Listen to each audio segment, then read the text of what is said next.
अस्सलाम वालेकुम। आपको आज के प्रोग्राम में खुशामदीद। हुकूमत के लिए एक के बाद एक परेशानी सर उठा रही है। पेट्रोल की बढ़ती हुई कीमतों पर तनकीद जारी थी कि पेट्रोलियम डीलर्स एसोसिएशन ने आज हड़ताल कर दी। कहीं पेट्रोल पंप खुले हैं तो कहीं बंद। छोटे शहरों में अलबत्ता मसला ज्यादा है। वफाकी वज़ीर तवानाई हमाद अजहर का यह कहना है कि जायज मुतालबात मानेंगे, नाजायज मुतालबात तस्लीम नहीं करेंगे। जबकि इस हड़ताल की आड़ में कुछ ग्रुप्स गैर मामूली इजाफा चाहते हैं जो नहीं किया जा सकता। दूसरी तरफ पेट्रोलियम डीलर्स एसोसिएशन के सेक्रेटरी का यह कहना था कि जब तक डीलर मार्जिन 6% नहीं किया जाता मुज़ाकरात नहीं होंगे। अपोजिशन इस में भी हुकूमत की गलती देख रही है। अपोजिशन लीडर शहबाज शरीफ का कहना है कि कतारों में खड़े अवाम आज नवाज शरीफ और पुराने पाकिस्तान को याद कर रहे हैं। हर चीज के लिए कौम को कतारों में धक्के खाते देखकर दिल खून के आंसू रो रहा है। पीपल्स पार्टी के चेयरमैन बिलावल भुट्टो ने कहा कि पेट्रोलियम डीलर्स की हड़ताल के बाद हुकूमती नाअहली से मुल्क में अफरा तफरी फैल चुकी है। वज़ीर आज़म ने हर पाकिस्तानी की जिंदगी को अजीरन बना दिया है। अभी पेट्रोल की कीमत के हवाले से वज़ीर खजाना शौकत तरीन यह ऐलान कर चुके हैं कि पेट्रोलियम लेवी में हर माह 4 रुपए का इजाफा करना पड़ेगा। अब उनका यह कहना था कि पेट्रोलियम डेवलपमेंट लेवी 30 रुपए तक लेकर जानी है। अब अगर पेट्रोलियम डीलर्स की भी बात मान ली जाती है तो फिर यह सिलसिला कहां जाकर रुकेगा। बहरहाल पेट्रोलियम डीलर्स एसोसिएशन के साथ मामला हुकूमत को तय करना है। अभी तक हुकूमत यकीन दहानी करा रही है कि मामला हल हो जाएगा। क्या हुकूमत इस डेडलॉक को खत्म कर लेगी? गैस की किल्लत हो, चीनी की कीमत, डॉलर की बढ़ती कदर, बढ़ती हुई महंगाई, बिजली पेट्रोल की जो कीमतें हैं, ऑपोजिशन हुकूमत की बहरानों को संभालने की सलाहियत पर बार बार सवाल उठाती है। क्या हुकूमत बहरानों को संभालने की सलाहियत रखती है या नहीं, एक तो आज प्रोग्राम में बात करनी। दूसरी तरफ पीएसी के इजलास में खबर है कि मुशीर खजाना शौकत तरीन को भी बुला लिया गया है। पीएसी ने इक्तसादी राब्ता कमेटी के जो फैसले हैं उन पर तहफ़्फ़ुज़ात का इजहार किया। गुज़िश्ता रोज जो सब कमेटी थी उसके इजलास में चेयरमैन नैब को भी तलब किया गया और नोटिस जारी करने का फैसला हुआ था। जो पीएसी के चेयरमैन है राना तनवीर हुसैन, उन्होंने कहा था कि चेयरमैन नैब सवालात के जवाबात देने क्यों नहीं आते। पीएसी तमाम रिकवरीज की तफसीलात चाहता है। इससे पहले नैब के ज़ेर इल्तवा केसेस और ब्रॉडशीट के मामले पर भी कमेटी की तरफ से चेयरमैन को बुलाने और इन सवालात पर बात हो चुकी है। दूसरी तरफ चेयरमैन नैब ने एक मरतबा फिर आज एक तकरीब से खिताब करते हुए अपनी और इदारे की परफॉर्मेंस का दिफा किया और कहा कि कुछ लोग नैब की बुनियाद पर सियासत में जिंदा रहना चाहते हैं और उन्होंने नैब रिकवरी के मामले को चाय की प्याली में तूफान करार दिया और कहा कि नैब का 3 दफा मुकम्मल ऑडिट हो चुका है। कुछ लोग सियासत में अपने आप को नैब की बुनियाद पर जिंदा रखना चाहते हैं और वो नैब की बुनियाद पर जिंदा है। नैब के खिलाफ शर्मनाक प्रोपेगेंडा किया जाता है। मैं उसकी मजम्मत करता हूँ। नैब के हवाले से नॉन इश्यूज को भी इश्यूज बनाया गया और अदारे को इसलिए मुतनाज़ा बनाया कि हम लोगों ने उनसे पूछने की ये जसारत क्यों की कि आप ये अरबों और खरबों की मनी लॉन्ड्रिंग और ये रुपया कहाँ से आया, ये पापड़ वाला और छाबड़ी वाला और गंडेरी वाला ये इतने अमीर कहाँ से हो गए कि अरबों रुपए की मनी लॉन्ड्रिंग हुई। कोई यहाँ मुकद्दस गाय नहीं है, जो करेगा वो भरेगा। चेयरमैन नैब की पीएससी में तलबी, उनकी तरफ से कारकर्दगी के दफा और कौन नैब की बुनियाद पर सियासत कर रहे हैं, इस पर भी बात करेंगे। और इसके अलावा इस्लामाबाद के आने वाले बल्दियाती इंतखाबात में ईवीएम और आई वोटिंग का इस्तेमाल होना है और आज इलेक्शन कमीशन ने फंड जारी करने से मुतालिक हुकूमत को भी खत लिख दिया है। इस पर भी प्रोग्राम में बात करेंगे। एक बड़ा एस्टीम पैनल आज मेरे साथ इस डिबेट में ज्वाइन कर रहा है। वेरी क्विकली मैं तारुफ करा देता हूँ। आमिर महमूद कियानी साहब पाकिस्तान तहरीक इंसाफ से सेक्रेटरी जनरल है पार्टी के, मेरे साथ इस्लामाबाद स्टूडियोज में मौजूद हैं। बहुत शुक्रिया आमिर साहब। राना तनवीर हुसैन साहब chairman public accounts committee Pakistan Muslim League Noon से, वो हमें ज्वाइन कर रहे हैं। राना साहब बहुत शुक्रिया जी आपके वक्त का। और पाकिस्तान पीपल्स पार्टी से कादिर मंदोखेल साहब हमारे साथ आज के इस डिबेट में शरीक होंगे। बहुत शुक्रिया तीनों मेहमानों का। मैं राना साहब आपसे इस डिबेट का आगाज करना चाहता हूँ। ये हुकूमत जो पेट्रोल की शॉर्टेज है, पहले इस पे बात कर लेते हैं, फिर जरा पीएससी वाला जो मामला है वो तफसील के साथ जरा आपके साथ जरा डिस्कस करेंगे। लेकिन ये फरमाइएगा, ये पेट्रोल वाले मामले में भी आपको जो है वो हुकूमत की गलती जो है वो नजर आ रही है, हुकूमत को तनकीद का निशाना बना रहे हैं। एक तरफ हड़ताल है, वो हड़ताल की गई है, हुकूमत ने उनके मुतालबात नहीं माने जिसकी वजह से शॉर्टेज हो गई है। तो गवर्नमेंट का इसमें आप कहां पर जो है वो इसमें कसूर देख रहे हैं सारे मामले में? देखिए रहमान साहब, मैं आपको बताऊं कि ये जो इनका सिलसिला 3 साल से चल रहा, वो जिस तरह भी आपने अपने इंटरव्यू में कहा था कि एक के बाद एक इशू, एक के बाद एक नया मसला खड़ा हो जाता है और हुकूमत के लिए परेशानी का बायस होता है, लेकिन ये इनका सेल्फ क्रिएटेड है, अपनी मिसमैनेजमेंट है। अगर LNG का गैस का बहरान देखें तो उसमें भी हमने क्या करना है, ये हम पे इल्जाम लगाते हैं, लेकिन कल या परसों के जो शौकत तरीन साहब की स्टेटमेंट थी, उन्होंने कहा कि LNG इंपोर्ट करने पे या खरीदने पे जो फैसले हुए हैं, यकीनी तौर पे वही गैस बहरान की वजह बने हैं। और अगर अप्रैल में ये कर लेते फैसला खरीदने का तो ये बहरान शायद इतना ना होता। ये शौकत तरीन साहब का स्टेटमेंट है जो आपकी नजर से गुजरा होगा, टीवी पे भी और अखबारों में भी सारे हाईलाइट हुआ है। तो बाद में जरा वजाहत भी आई थी उनकी, एक वजाहत इसी बयान पे नहीं, जो बयान देते हैं लोग, ये तरीन जो भी देते हैं, जब किसी जगह से कहा जाता है अपनी अपनी पार्टी में तो फिर वो चीजें, वो उसका वजाती बयान भी देने शुरू सारे कर देते हैं कि वो आपके पास सबकी हिस्ट्री है, सब पार्टियों की हिस्ट्री है। ये मैं समझता हूँ कि ये उसकी वजाहत का कोई मकसद नहीं, ये बात दुरुस्त है। मैंने भी उनको बुलाया था कि NLG, वो बात शुरू हो गई, वो लंबी बात हो जाएगी, तो मैंने भी कहा था कि आपने जो डिसीजन किए हैं वो सारे आए थे, जो स्टेक होल्डर हैं, जो इसमें इन्वॉल्व है 5-6, सुई नॉर्थर्न वाले, हमारे सेक्रेटरी और ओगरा या OGD सब जितने भी थे, तो उनको बल्कि मैंने मैकेनिज्म बना के दिया था, तो उन्होंने कहा जी हम इसको इम्प्लीमेंट करेंगे, पर उन्होंने नहीं किया। वो बहुत सारा स्टोरेज की रिजर्व की वो है उसमें। मगर राणा साहब, ये जो ECC वाले मामले पर आपने बुलाया है राणा साहब, ये मैं जरा PAC पे आगे भी बात करने, लेकिन क्योंकि शौकत तरीन का आपने उनका जिक्र कर दिया, पेट्रोल की बात सुन लें। चलें ठीक है, पेट्रोल पे आप कर लें बात, फिर बाद में कर लें। मैं समझता हूँ कि जहाँ ये कोई नई बात नहीं, अगर उनका एक मार्जिन, अब जो पेट्रोल पंप पे इन्वेस्टमेंट है वो उस तरह नहीं है जो आज से 20 साल पहले या 15 साल पहले थी। आज वहाँ भी मेरा 400-500-700% इंक्रीज आई है उनकी जो इन्वेस्टमेंट होती है उसको लगाने में या करने में, वहाँ पे पैसा होता है। तो उनके मार्जिन अपनी जो इनकी टैक्सेस हैं वो अगर थोड़े से कम करके उसको 6 रुपए ना दे, मैं ये ऐसे कर रहा हूँ, नेगोशिएट करके उनको किसी जगह पे लाया जा सकता था। लेकिन फिर अगेन कि जिस तरह एक ऑटोक्रेटिक गवर्नमेंट होती है या बादशाह बने हुए हैं कि जी हमें परवाह नहीं, परवाह तो इनको करनी चाहिए अवाम की, जिन्होंने सफर करना है, जो कल का सफर कर रहे हैं। पेट्रोल पंप पे जाएं, पास से गुजरे तो मेरा 3-3 किलोमीटर लाइनें लगी हुई हैं। तो मैं समझता हूँ ये बातें इस तरह की करनी गवर्नमेंट होती है सिर्फ अवाम की एक उनको बेहतरी के लिए, तो उसमें वो चीज नजर नहीं आई। ये कोई कंपनी नहीं है, कंपनी बैठी हुई है, हमने प्रॉफिट लॉस पे हमने चलना है। अच्छा, तो ये तो सर्व ही इन्होंने अवाम को करना है, अवाम का पैसा है, अवाम को देना है वापस, तो अवाम के लिए सहूलत देनी है। ये तो अवाम से पैसे खींच रहे हैं और उन पे लगाने के लिए तैयार नहीं है। किसी फील्ड में, किसी जगह में कोई इन्होंने बेहतरी लाने की कोशिश नहीं की। तो मैं समझता हूँ ये भी मसला इन्होंने खुद क्रिएट किया है। चले मैं जरा ये पेट्रोल वाला चीज का राणा साहब जरा मैं जवाब ले लूं। जरा राणा साहब जरा एक मिनट दो सर, मैं आ रहे हैं जरा ताड़े कोल वापस। बट आमिर साहब ये देखें, हड़ताल है, डीलर्स ने की है हड़ताल, लेकिन बार तो और ये मामला हुकूमत को ही जो है वो हल करना है। क्या वाकई कैपेसिटी इशू है गवर्नमेंट का, जो बात राणा तनवीर साहब कर रहे हैं? देखिए राणा साहब, देखिए और क्या कहेंगे, राणा साहब बड़े मोहतरम है, हमारे कमेटी के चेयरमैन भी हैं, भाई हैं। लेकिन वी नीड टू अंडरस्टैंड ये कोई पेट्रोल की शॉर्टेज नहीं है।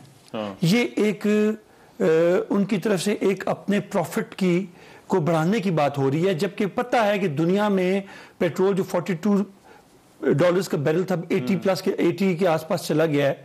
तो इस सिचुएशन में जो लोग बिजनेसमैन हैं, ये भूखे नंगे लोग नहीं होते पेट्रोल पंप वाले। पेट्रोल पंप ने, राणा साहब ने फरमाया कि पेट्रोल पंप पे बड़ी इन्वेस्टमेंट्स हैं। देखिए इन्वेस्टमेंट्स नहीं होती, जगह होती है और कंपनीज बनाती हैं पेट्रोल पंप। इनको पैसा वहां से मिलता है, कंपनीज बना के देती हैं और दे गेट मनी, तो इनको अच्छा खासा प्रॉफिट ऑलरेडी हो रहा है। और ये देखिए बड़ी सिंपल सीक्वेंस है कि आपने सारे का सारा पैसा कंपनी का नहीं लगा, ना भी लगे तब भी शेयरिंग प्रॉफिट शेयरिंग पर होता है। प्रॉफिट मैं कहता हूं जी ना भी हो, सारा भी लग जाए। कुछ पंप्स हैं जो कंपनी ऑपरेटेड है। सर मैं मान लिया नहीं, वो तो एक अलग चीज है, कंपनी बना के भी देती है, लेकिन इसके भी छोड़ दें। जो प्रॉफिट है ऑलरेडी ये कोई 2 लीटर 10 लीटर नहीं बेचते, हजारों लीटर बिकते हैं और दे अच्छा खासा इनकी आमदन है। किसी आप पेट्रोल पंप वाले को बुला लें, सारे शहरों से बुला लें, आपको बता देंगे कि मिलियंस में कमाते हैं वो। देखिए हर इंटरनेशनली आपको पता है किस कदर चीज़ों की तरसील कितनी महंगी हो गई है, बाकी चीज़ें महंगी हो गई हैं। और जो रेट बढ़ाने की बात है देखें उसमें हमें समझना होगा कि एक तो ट्रांसपोर्टेशन, आप जो चीज़ें कंटेनर जो आते थे उनकी रेट आप चेक कर लें 1000 से 9000 तक चले गए। और सेकेंडली आपकी जो पोर्ट्स पे जो कैपेसिटी टू हैंडल है वो भी नहीं है। लेकिन ये जो इशू है पर्टिकुलरली पेट्रोल इज अवेलेबल, वो प्रॉफिट अपने प्रॉफिट मार्जिन को रेज करने के लिए एज गवर्नमेंट कुछ इश्यूज होते हैं जो आपको ओवरसी जो आपको जिनके बारे में थोड़ा सा पहले से जरा देखना पड़ता है कि कहीं आम बंदे के लिए मसला ना बन जाए। सप्लाई एंड डिमांड वाला इशू पेट्रोल का पहले भी क्राइसिस एक दफा नहीं जी दर्जनों, मैं आपको बताऊं दूसरा बड़ा क्राइसिस ये तो हमारा है ना। लेकिन अगर राना साहब बात करें कि वाम तंग है तो आप यकीन करें इनकी 10 फुटेजेस निकाल के दिखा दूंगा कि इनके द्वार में कितनी लाइनें लगी। हम नहीं चाहते हमारे दौर में हुआ नहीं, मैं वही कह रहा हूं। लेकिन ये चीज इनको भी ज़हन में रखनी चाहिए। यहाँ पर आप हम प्रॉफिट नहीं दे सकते ना। तो सर आपकी जहां पर आपने फोर्स ही करना है किसी क्राइसिस को, वहां पर तो आपकी मैनेजमेंट आएगी ना कि आप एक क्राइसिस आ गया, मैनेजमेंट का इशू नहीं है, मैनेज कैसे करते हैं। देखिए चीनी की कीमतों के साथ भी यही हुआ, सप्लाई एंड डिमांड का फर्क पड़ता है जिसकी वजह से क्रशिंग, आपने कहा क्रशिंग नहीं हो रही जिसकी वजह से जो है वो कीमतें हमने नहीं कहा। हम तो ये तो आप मुझे वहां लेके जा रहे हैं तो मैं वहां शुगर में बता दूं, शुगर का मसला ये था कि इस बार इस अदवार में शुगर की क्रशिंग का टाइम हमने एडवांस किया था, बल्कि पहले शुरू हुई थी। इस बार आपका बम्पर क्रॉप जो वीट का हुआ है वो इसी वजह से हुआ है। और 3 साल में देखिए कीमत बढ़ी, सप्लाई डिमांड का उस वक्त कहा गया ना, मैं जो आर्गुमेंट आपसे कर रहा था कि कीमत जब बढ़ी तो कहा गया कि सप्लाई एंड डिमांड का इशू, बट मैनेजमेंट तो गवर्नमेंट की है। देखिए मैनेजमेंट को बता रहा हूं कि आपका जो किसान जो 60% है वो माल रोड को बंद रखता था 3 साल पहले तक। आज कभी आप राणा साहब से पूछे कहां किसान आज रड़ सड़क पे आया है, उसके रेट्स अच्छे मिले हैं, उसको उसकी बम्पर क्रॉप्स हुई हैं अल्हम्दुलिल्लाह, अल्लाह का करम है। और बेहतरीन इस वक्त आपका जो रूरल बेल्ट है उनको जितना 1100 अरब का बेनिफिट हुआ है। इशू नहीं है, मैनेजमेंट का इशू नहीं है। अब अगर कोई आपको आके अचानक केजी महीने से अपना प्रॉफिट डबल करना है तो देन इट्स नॉट पॉसिबल। आपको आवाम को भी देखना पड़ेगा, उनको भी देखना पड़ेगा। अगर वो ब्लैकमेल करके आपसे पैसा निकालना चाहें तो ये गलत बात है। मैं नहीं समझता। कादिर साहब मैनेजमेंट का इशू नहीं है ये बेसिकली गवर्नमेंट का ये मौकफ है कि ये एक मैनेजमेंट का इशू नहीं है, हड़ताल कर दिया उन्होंने। तो ये क्या मिसमैनेजमेंट नहीं है? मैनेजमेंट का इशू नहीं है, क्या मिसमैनेजमेंट नहीं है? पेट्रोल पंप मालकान से इस बात यहां इस नेच तक क्यों पहुंची है कि जहां उन्होंने पूरा पाकिस्तान बंद कर दिया है। जो न्यूज के मुताबिक पंजाब में 250 रुपए लीटर एम्बुलेंसेस को मिल रही थी। तो आप मुझे बताओ कि इसको क्या कहेंगे? और फिर यह भी बता दे जहां पेट्रोल की चोरी चकारी हो रही है, जहां ईरानी पेट्रोल डीजल बिक रहा था, जहां जो गेज का है वो कमी, यानी आपने बात की कुछ पंप ऐसे जो कंपनी ऑपरेटेड है वो तो ठीक सही दे रहा है, बिल्कुल बेहतरीन है, मगर वो ईरानी गेज कम का कभी आपने सुना इस पिछले 3-3.5 साल में कि कभी कोई पंप वाला पकड़ा गया? आज से कुछ अरसा पहले, अच्छा, बल्कि आज तो बहुत ज्यादा है, आज कर जा रहा है। तो मैंने एक पीएसओ के ऑफिसर से पूछा कि मैं पेट्रोल पंप लगाना चाह रहा, उसने बोला इसमें तो कमीशन कोई मामूली से है। तो मैंने कहा ये बड़े बड़े लोग पेट्रोल पंप लगे रहे, सब ये गेज की चोरी करते हैं। तो आपने पिछली 3.5 साल में देखा सुना किसी पेट्रोल पंप को पकड़ते हुए? क्या ये आप भूल गए कि पेट्रोल में जो गेज का या जो कम चोरी हो रही है नहीं हो रही है? जी बट सर कादिर भाई ये तो एक इमीडिएट इशू है ना कि हड़ताल होगी, हड़ताल के बाद जो है वो सप्लाई जो है वो कम क्यों हो गया? तो इसमें आपकी गवर्नमेंट को, आपका गवर्नमेंट का कसूर कहां पे नजर आ रहा है? पेट्रोल शॉर्ट तो नहीं हुआ। हाँ ये जो कर ठीक बिल्कुल मैं मान लेता हूं। मैं आपसे करूं कि ये कल रात उन्होंने ऐलान करके आज पंप बंद कर दिए क्या? यकीनन उन्होंने डिमांड रखा, तो उनके साथ नेगोशिएट क्यों नहीं किया है? गवर्नमेंट की जो मिसमैनेजमेंट जिसको मैं कहता हूं, ये मिसमैनेजमेंट का जिंदा मिसाल है कि ये कल रात तो ऐलान करके आज सुबह पेट्रोल पंप तो नहीं बंद किया है, काफी अरसे तक उनका डिमांड था, तो उसको डिमांड को उसको कन्विंस क्यों नहीं किया है? उनके साथ बातचीत क्यों नहीं किया है? आपने कल रात बड़े ऐलान कर दिए कि ये पंप खुला होगा, ये पंप कौन सा खुला हुआ है? एक आध के अलावा कौन सा पंप खुला हुआ है? तो बात यह है कि ये गवर्नमेंट आटे के लिए लाइन में, चीनी के लिए लाइन में, और आपके गैस के लिए लाइन में, अब पेट्रोल के लिए भी लाइन में। ये नया पाकिस्तान है, ये रियासती मदीना चला रहा है। इनकी सारी चोरी चकारी तो हम बात ही नहीं कर रहे कियानी साहब को किस बात पे वजारत से हटा दिया है, उसके बाद क्या हुआ? आटा चीनी कमीशन बना, क्या हुआ? टाई फिश, उसके बाद मलम जबा, क्या हुआ? कुछ नहीं है। बिलियन ट्री, कुछ नहीं है। ये सारे तो ये पहली हुकूमत है जिनकी अपनी दौर में ये सारे इंकशाफात हो रहे। जब ये अपोजिशन में जाएंगे तब तक चलेगा 1 किलो से कितने पेड़े बनते हैं। ठीक है, चले बुनियादी इशू मेरा ख्याल है, देखिए दोनों तरफ से जो आमिर साहब सवाल आ रहा है वो कैपेसिटी का आ रहा है। क्या आप इसको अवॉइड कर सकते थे? इस क्राइसिस से जो ये जो भाई हैं मेरे, एक तो उनको पता नहीं फॉलो भी करते हैं कि नहीं, कुछ चीज़ों का बस बात करने का उनको है। एक तो ये है कि मेरे हवाले से जो भी बात हुई थी वो अल्लाह के फजल करम से क्लियर होगी और ना मुझे कभी जानना पड़ा, इसलिए कि ये बिल जो था दवाइयों का 22 मई 2018 में पास हुआ था।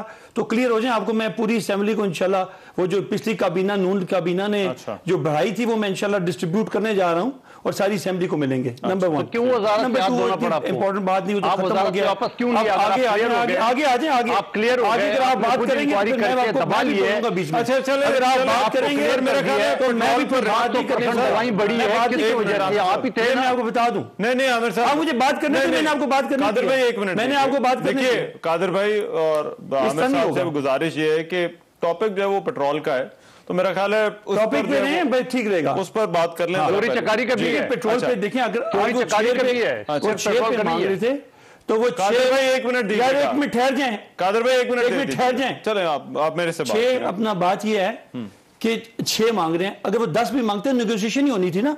हम 6 नहीं दे सकते।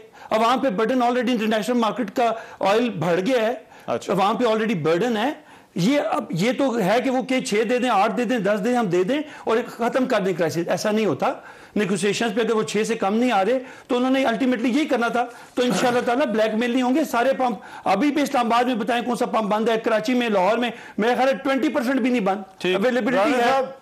चले रान साहब एक ब्रेक के बाद जरा कर लीजिएगा बात। ये मैनेजमेंट वाला जो इशू है ये क्योंकि बात वहां से चली थी तो बात फिर चीनी पर भी आई और गंदम पर भी आई और पीएससी में भी ये मामला है, उस पर भी जरा बात करेंगे। मैं एक ब्रेक आता हूं, गुफ्तगू को जारी रखेंगे। ब्रेक के बाद प्रोग्राम में एक मरतबा फिर खुशामदीद। राणा तनवीर साहब, ये आज चेयरमैन नैब ने भी जो है वो कुछ बात की है और उन्होंने कहा कि ये तो चाय की प्याली में तूफान वाली बात है, रिकवरीज वाला मामला। मुझे मालूम है सब कमेटी में जो है वो उनको बुलाया भी गया है, लेकिन कुछ आपकी भी स्टेटमेंट्स थी इस हवाले से। तो क्यों आप जरूरी समझते हैं कि ये रिकवरीज वाला मामला हो या दीगर जो सवाल आते हैं तो उसके लिए चेयरमैन नैब का जो है वो पीएससी के सामने आना जो है वो जरूरी है? देखिए मेरा हाल आप कंसेप्ट अपना क्लियर कर लें कि रिकवरीज का तो एक इशू है, लेकिन हमारा जो ज्यादा मेन मैंडेट है वो ये है कि जो भी पैसा या जितने अदारे हैं, जितना भी गवर्नमेंट ऑफ पाकिस्तान या एक्ट ऑफ पार्लियामेंट के तहत बने हैं, उनका ऑडिट हम करते हैं। वो ऑडिटर जनरल ऑफ पाकिस्तान करता है, उसका महकमा अकाउंट्स वाला वो ऑडिट करते हैं और वो पैराज देते हैं कि ये रेगुलरिटी है, ये फाइनेंशियल इनडिसिप्लिन है और यहाँ एम्बेजलमेंट हुई है, यहाँ करप्शन हुई। तो वो जो अकाउंटेबल है, आंसरेबल है, वो है प्रिंसिपल अकाउंटिंग ऑफिसर, जो कि कस्टोडियन है या इंचार्ज है एक एक पैनी का, जो वो अपनी मिनिस्ट्री में या डिपार्टमेंट में वो खर्च करता है।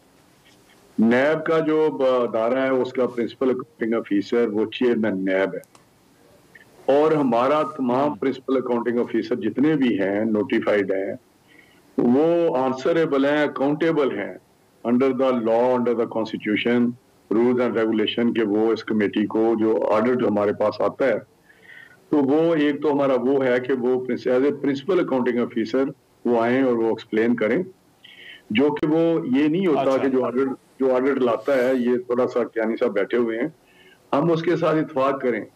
हम भी कहते हैं कि नहीं ये ऑडिट वालों ने यहाँ एक्सेस किया या ये नहीं बनता पैरा, हम सेटल करते हैं उसको। और जहाँ होता है, जहाँ वो गड़बड़ होती है वो पॉइंट आउट करते हैं, इसकी आप रिस्पॉन्सिबिलिटी फेस करें या जहां भी ये गलती हुई है उसको रिकवरी करें, या क्रिमिनल अगर बनता है तो क्रिमिनल उस पे हम एफआईए या नैब कोई। मगर उन्होंने राणा साहब उन्होंने ये भी कहा कि 3 दफा तो मुकम्मल ऑडिट हुआ है।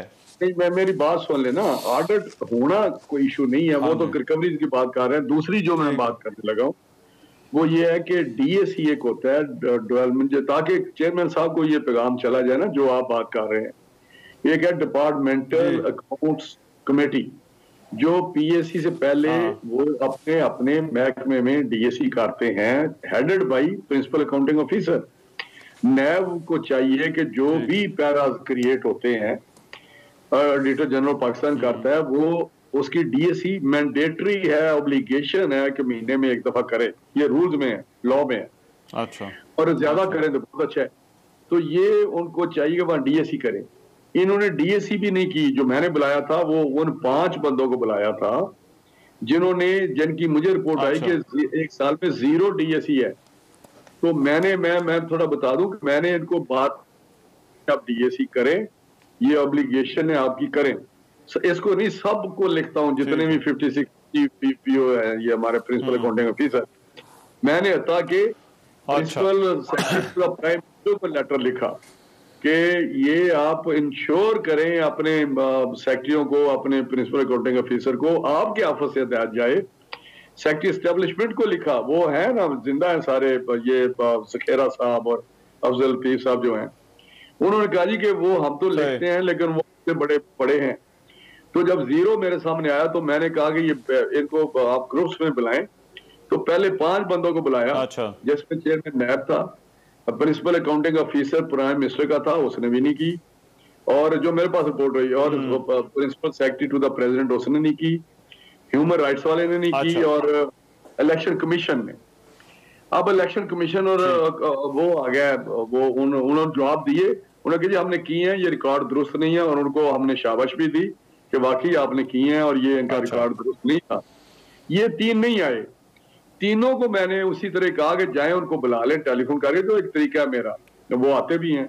तो उन्होंने कहा जी प्रिंसिपल अकाउंटिंग जो प्रिंसिपल सेक्रेटरी है प्राइम मिनिस्टर का, वो छुट्टी पे हैं। तो ये इनके बंदे ने कहा वो लाहौर गए हुए हैं, वहां सिर्फ और सिर्फ प्रिंसिपल अकाउंटिंग ऑफिसर ही हो सकता है और कोई नहीं हो सकता। ये मैं एक क्लियर आपको कर, ठीक है। तो ये लाहौर में है। वो आप उनको प्रिंसिपल अकाउंटिंग ऑफिसर की हैसियत में जो है वो बेसिकली उनको बुलाया गया। बात रही ये, उन्होंने तो आके बताना है, पैरा इसका जवाब देना है। वहां पे ऑडिट होता है, इसका मैं नहीं कहता वो ऑडिट होता है, लेकिन वहां पे जो पैरे बनते हैं वो ऑडिट पैरा उनको कहते हैं। वो उसका तो आके उन्होंने एक्सप्लेन करना है, मे बी के उनको मेजॉरिटी उनकी सेटल हो जाए पैरास की। दूसरी रिकवरी की बात, ये बात एक स्टैंडिंग कमेटी है सेनेट की फाइनेंस पे, वहां पे बात हुई कि ये रिकवरी हुई है 820 अरब की। और उन्होंने पूछा सेक्रेटरी फाइनेंस से उस स्टैंडिंग कमेटी ने कि ये पैसे आपके पास आए हैं। उन्होंने कहा जी हमारे पास तो 1.5 बिलियन है या कितने 1 पॉइंट समथिंग है, बाकी का हमें कोई पता नहीं, हमारे पास नहीं है, खजाने में नहीं आए। तो वहां से ये मीडिया में इशू बना। तो हमने भी उसको, क्योंकि हमारी जिम्मेदारी है, हमने कहा कि रिकवरीज का भी ऑडिट करें। मैंने अपने ऑडिटर वालों को कहा, एजी को, कि आप ऑडिट करें। तो उसने मुझे कहा कि जी मैंने 1 महीना दिया था। उन्हें कहा जी वो 3 दिन में मुकम्मल हो जाएगा। हमने रिकवरीज का जो वो ब्रॉडशीट वाला क्या, वो जो एक फर्म थी वहां से जो पैसे आए थे, कितने मिलियन पाउंड, स्टर्लिंग पाउंड, उसका भी हमने ऑडिट कर लिया है। बाकी भी हमने ऑडिट कर लिया है। लेकिन एक बात जो हमारे मेंबर्स ने की, क्यानी साहब भी हमारे मोहतरम वहां बड़े जबरदस्त मेंबर हैं, तो उन्होंने वहां पे बात की, ये मेंबर्स ही करते हैं। तो उन्होंने कहा कि जी ये भी पता करें कि पॉलिटिशियन से कितनी रिकवरी हुई है, ब्यूरोक्रेट से कितनी हुई है, प्राइवेट बंदों से कितनी हुई है। तो लेकिन ये मेरा, रहमान साहब मेरी बात सुन, ये मेरा जाती ख्याल है, बड़ी इंपॉर्टेंट बात है कि ये जो 820 या 500 ये अपनी करते हैं 3 साल में, या 7, 4, 5, 6 साल में, जब से ये हैं चेयरमैन साहब, वो बहुत ही इकराम है हमें उनका, वो इशू ही नहीं है पॉलिटिकल। बात ये है कि वो जो पैसे हैं वो इन्होंने किए हैं, जिस तरह हाउसिंग सोसाइटीज हैं वहां से पैसे लिए जो उन्होंने फ्रॉड किया प्राइवेट लोगों से, और वहां चेक डिस्ट्रीब्यूट कर दिए उनको, बड़ा अच्छा काम है। और अपनी जो उसमें फी है वो करने की वो रख ली और बाकी कर दिए। वो हमारी खजाने का पैसा, एक्सचेकर का पैसा, पब्लिक मनी नहीं है। इसी तरह किसी मोटरसाइकिलों में फ्रॉड किया है, किसी तरह उन्होंने कुछ लोगों ने डबल शाह की तरह पैसे किए हैं, वो इन्होंने रिकवर किए। तो हम कहते हैं कि असल हम कंसर्न है अबाउट द वो पैसा जो गवर्नमेंट ऑफ पाकिस्तान का, अवाम का पैसा था, टैक्स का पैसा था, जो चोरी किया है एबीसी किसी ने भी किया है। वो पैसे आपने कितने रिकवर किए हैं? हमें पाकिस्तान का चलें, पैसा ठीक। 100 अरब गया है, तो उसमें हमें पाकिस्तान का जो वहां का पैसा वो कितने लाए वो बताएं। तो ये पूछना चलें, ठीक है। तो ये सवाल है, सुने ना, तो ये मंदो ये पूछ रहे हैं हाँ इंडिविजुअल कैपेसिटी में, ना क्यानी साहब ना मैं पूछ रहा हूँ, ये वो पूछ रही है पब्लिक अकाउंट्स कमेटी, तो पार्लियामेंट कॉन्स्टिट्यूशनल है, वो पूछ रही है। जिस तरह ये तो कॉन्स्टिट्यूशनल अदारा नहीं है, पीएससी तो कॉन्स्टिट्यूशनल अदारा है, तो ये एहतसाब करते हैं, तो हमें भी तो हक है ना पूछने का, चाहे वो एहतसाब ब्यूरो हो, चाहे वो पेट्रोलियम। तो आप पीएससी जो है वो इन सवालात का जवाब चाहती है, तो हम चाहते हैं नहीं देना पड़ेगा। वो तो मैं जरा पूछते हैं, हम कोई अपनी कोई फजूल बात कर रहे हैं हम तो। रान साहब जरा 1 मिनट दीजिएगा, राइट 1 मिनट दीजिएगा रान साहब। जरा कादिर साहब से भी मैं पूछ लूं, क्योंकि आज चेयरमैन नैब ने यह भी कहा कि कुछ लोगों की जो सियासत है वो नैब की बुनियाद पर जो है वो सियासत कर रहे हैं। तो ये कादिर साहब आप किस तरह से देखते हैं? हमारा कोई सियासत से तल्लुक नहीं है, हम तो एक काम कर रहे हैं, बड़ा ठीक है, एक मुकद्दस फरीज़ा है। ठीक है जी, कादिर मंदोखेल साहब एक जुमले की इजाजत दे दे। पिछले टॉपिक के हवाले से कियानी साहब ने फरमाया कि 20% बी पंप बंद नहीं है कराची में। मैं सुबह से घूम रहा था कल के लिए कि ताकि मेरे प्रोग्राम थे, तो अल्लाह खैर सल्ला जो सबसे बड़ा शेल पंप है पंजाब चुरंगी वो बंद था। आपके चैनल के साथ एक पीएसओ का पंप खुला हुआ है, और वो भी आप किसी कारकुन को किसी मुलाजिम को बेच के दे सकते हैं। वहां कितने लोग वहां पे खड़े हुए हैं, 20% तो दूर की बात है, ये 20 पंप मुझे कराची में दिखा दे। ये मैं आगे चलता हूं। चेयरमैन नेब के हवाले से चेयरमैन नेब ने जो आज एक सियासी तकरीर कर दी है, तो मैं चेयरमैन नेब को, मैं जबानी बातें नहीं करूं, मैं क्योंकि वकील हूं तो मैं टू द पॉइंट बात करूंगा। मेरे एक पिटिशन जी सुप्रीम कोर्ट में जो हाउसिंग सोसाइटी के हवाले से एक पिटिशन था, और उस पिटिशन में मेरा जो एज ए इंटरव्यूनर था 89/2018 उसका नंबर है। जीआईटी बनी, जीआईटी के बाद बकायदा रिपोर्ट आ गई एफआईए के सब डिपार्टमेंट का कि वहां ग्वादर में अरबों नहीं खरबों रुपए के हिसाब से करप्शन हुई है, क्योंकि वह एक सोसाइटी है जिसको सारे हाउसिंग स्कीम उसको मिले, और वो अपने मुलाजिम के नाम पे 15,000 में प्लॉट अलॉट कर दे, वो प्लॉट 50 लाख से लेके 10 करोड़ तक बिकते हैं। तो मैं चेयरमैन नेब से ये कहना चाह रहा हूं कि आप थोड़ा सा वहां भी नजर देखें, मेरी बात झूठी निकले तो जो सजा देना चाहे मैं कबूल हूं, लेकिन साथ साथ जो उन्होंने बात की कुछ लोगों की सियासत चलती है नेब के हवाले से, यकीनन अगर आपकी वीडियो निकलती रहेंगी तो हम टॉक शो में बात भी करेंगे, और आपकी तरफ से मैं डिमांड भी करूंगा कि जैसा साकिब निसार साहब की वीडियो के फॉरेंसिक हम डिमांड करा है, तो चेयरमैन नेब की वीडियो का भी मैं डिमांड कर रहा हूं कि वो मंजर-ए-आम पे आना चाहिए, क्योंकि एक दागदार शख्स को आपने नेब के अदारे के चेयरमैन बनाया सिर्फ इसलिए कि वो अपोजिशन के ऊपर चल दौड़े। आखिरी बात, नेब चेयरमैन सुन ले आखिरी बात, चेयरमैन नेब से आपको अच्छी नहीं लग रही होगी चेयरमैन नेब के बारे में, मैं हर सजा भुगतने के तैयार हूं, मैं किसी से डरता वरता नहीं हूं। मैं चेयरमैन नेब से पूछना चाह रहा हूं कि आपने पीपल्स पार्टी के ऊपर जितना आपने गंद किसी के इमाम पे आपने डाला, आपने 1 रुपए वसूल किया, मुझे 1 रुपए बता दे, ये क्यों खामखा करे। कल लॉ एंड जस्टिस कमेटी का मैं मेंबर हूं, कल 2 ऑर्डिनेंस आ गया, ऑर्डिनेंस 2nd और 3rd, जिसमें चेयरमैन नेम के एक्सटेंशन की बात की। हमने मेजॉरिटी से कल खड़े होकर, हमारे 10 मेंबरान थे, गवर्नमेंट के 3 मेंबरान थे, चेयरमैन जो हमारी कमेटी का था वो भी वहां से चला गया, वजीर कानून में चला गया। आखिरी बात, तो चेयरमैन नेम किसके प्रेसिडेंट पे बैठा हुआ है, ऑर्डिनेंस के बेस पे चला है। कम से कम सुप्रीम कोर्ट का जज रहा है, अपनी उस अदारे की कम से कम लॉज रखते हुए इस तरह जो ना वो एसएचओ की तरह इस्तेमाल ना हुए। अब पूछे आप मुकाबला करने के तैयार है हमारे साहब? मैंने एक ब्रेक पर जाना है, मैंने एक ब्रेक पर जाना है, करके देख लो जी कादिर साहब, मैंने एक ब्रेक पर जाना है, पढ़ के माफी मांगनी जी कादिर साहब मैंने एक ब्रेक पर जाना है, लेकिन क्योंकि अब चेयरमैन नैब के हवाले से बात हुई, अब क्योंकि नैब का कोई यहाँ पर नुमाइंदा मौजूद नहीं है, तो नैब इज मोर देन वेलकम, वो अपना वर्जन जो वो देना चाहते हैं, लेकिन गहरी बात है ये चेयरमैन नैब के हवाले से जो कादिर साहब ने बात की है उनकी अपनी राय है। मैं आकर कियानी साहब से पूछेंगे कि क्या बुलाने की इस तरह से जरूरत है, जो पीएससी का फैसला और फिर जो चेयरमैन नैब ने जो है आज अपनी परफॉर्मेंस का दिफा किया है, इस पर मैं चाहूंगा एक ब्रेक के बाद गुफ्तगू को जारी रखते हैं।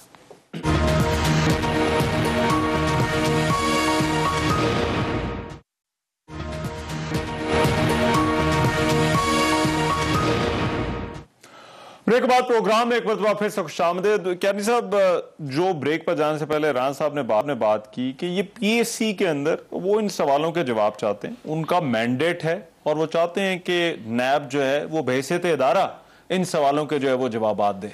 नहीं, राना साहब देखें, मैं उनकी मौजूद है यानी अदम मौजूदगी में भी राना साहब ने बड़े अच्छे तरीके से पीएससी माशाल्लाह चला रहे हैं, ग्रेसफुल आदमी है। अच्छा। लेकिन देखिए, जो प्रिंसिपल अकाउंटिंग अफसर है ना, बेसिकली सारी अदारों का सेक्रेटरी होता है।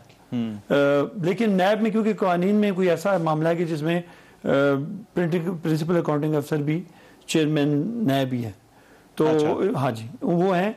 और ये जो उन्होंने कहा जो कितने पैसे जमा हुए, देखिए हमारा एक्चुअली जो मैं समझता हूँ राना साहब बेहतर कर लेंगे कि जो डिस्पर्समेंट ऑफ फंड्स है और फाइनेंसेस है वो हमारा पैरास निकलते हैं और हमें उन पर डिस्कस करना पड़ता है और डिस्कस करते हैं, बड़े थॉरली करते हैं, ऐसी बात नहीं है। अच्छे बड़े तगड़े मेंबर वहाँ बैठे हुए हैं, सारे वेल नोन लोग बैठे हुए हैं।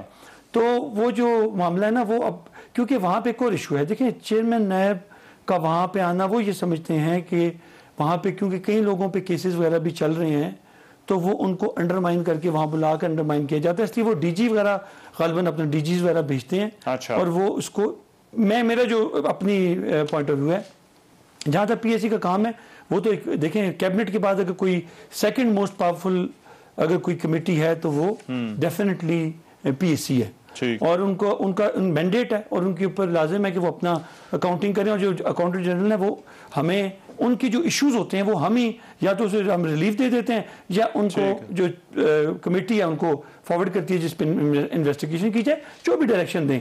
तो ये जो अभी जो सिनेरियो बना हुआ है, मैं समझता हूँ कि इसको जब तक वो प्रिंसिपल अकाउंटिंग अफसर है, जाहिर है इनका राइट है कमेटी का उन्हें बुलाएं और उनसे पूछें जो अकाउंटिंग के, चाहे वो रिकवरीज का मामला हो चाहे ब्रॉडशीट रिकवरी का तो नहीं, मेरा ख्याल है ये राना साहब कह रहे हैं, लेकिन मैं समझता हूँ कि वो रिकवरी की ज्यादा हमारा नहीं है मैंडेट। मेरा ख्याल है जो ज्यादा मैंडेट वो है कि जो फंड ऐसे आए हैं और जो इनकी डिस्पर्समेंट होती है, जो चेक बांट दिए, वो ठीक कह रहे हैं, जो चेक बांट दिए, ये लेफ्ट राइट वाली बात कहाँ दिए, और इसमें कहीं एक्चुअली इसकी भी थोड़ी अगर मेंबर्स और भी स्टडी कर लें तो मैं जो समझ रहा हूँ कि उसको ये जो पैसे आते हैं, ये अगर किसी गवर्नमेंट के सिंध के रिलेटेड अगर इशू है या पंजाब के रिलेटेड इशू है तो वो प्रोविंशियल गवर्नमेंट्स को पैसे जाते हैं, वो फेडरल में नहीं आते। अच्छा।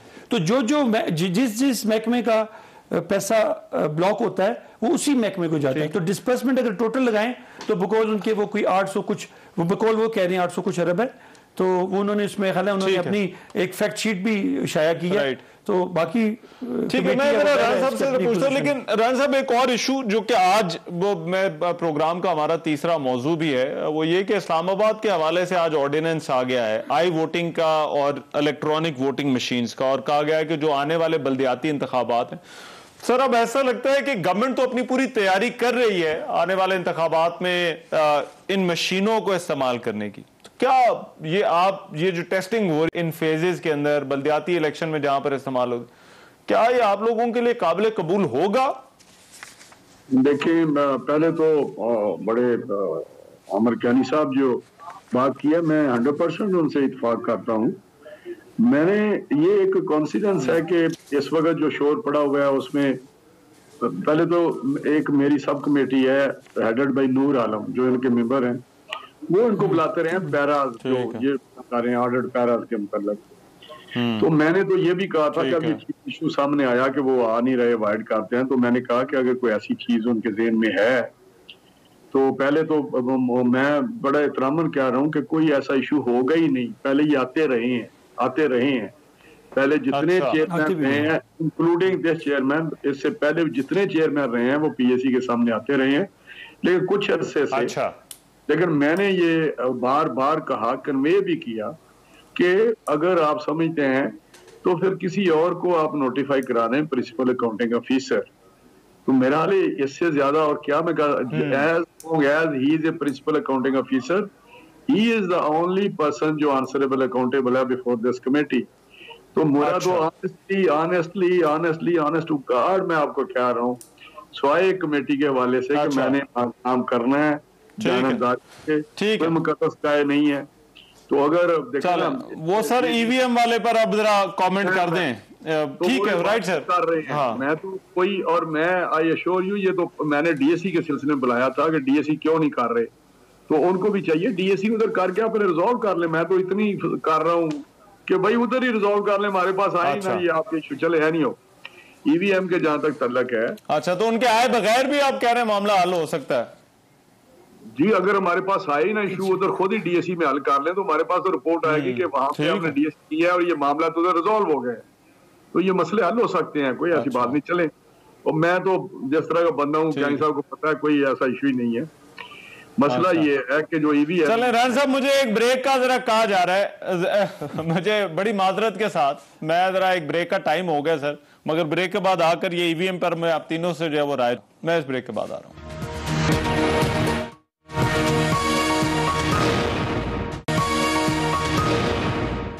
ब्रेक के बाद प्रोग्राम में एक मरतबा फिर से खुशामदीद, क्योंकि ईवीएम वाली जो खबर है उसका जिक्र हो गया कि इस्लामाबाद के बल्दियाती इंतखाब में अब उसको इस्तेमाल करने का ऑर्डिनेंस आ गया है। राना तनवीर साहब, पहले आपका सर कमेंट इस पे, और फिर कामिर कियानी साहब और फिर कादिर साहब। देखें रहमान साहब, मैं एक बात बताऊं कि ये मैं आपसे ये बड़ी, तो मैं ये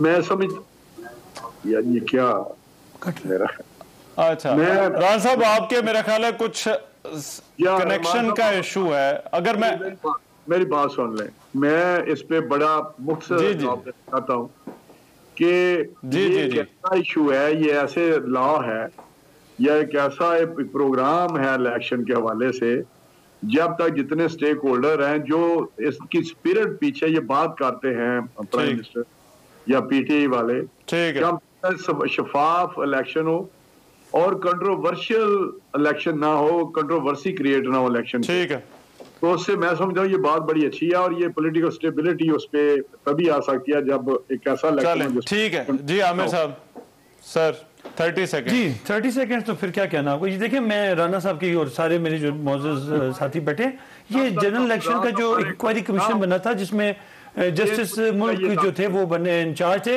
उसमें सारा इलेक्शन कमीशन ने खुद लिख के दिया है कि इसकी कितनी इंपॉर्टेंस है। और आपने बात की कि ये फंड्स, ये गवर्नमेंट जब सजेस्ट करती है, गवर्नमेंट जब बिल पास करवाती है तो उसकी बैकअप होती है। अब देखें, ये अगर तो 50 साल ये इलेक्शन कमीशन इलेक्शन कामयाब रहा होता फिर तो ठीक था, नाकामी रही, एक दूसरे पे इल्जाम ही लगते हैं। टेक्नोलॉजी को इन्वॉल्व 100% तैयार है और इंशाल्लाह ताला ईवीएम पे ही होंगे। अल्लाह के फजल से। कादिर साहब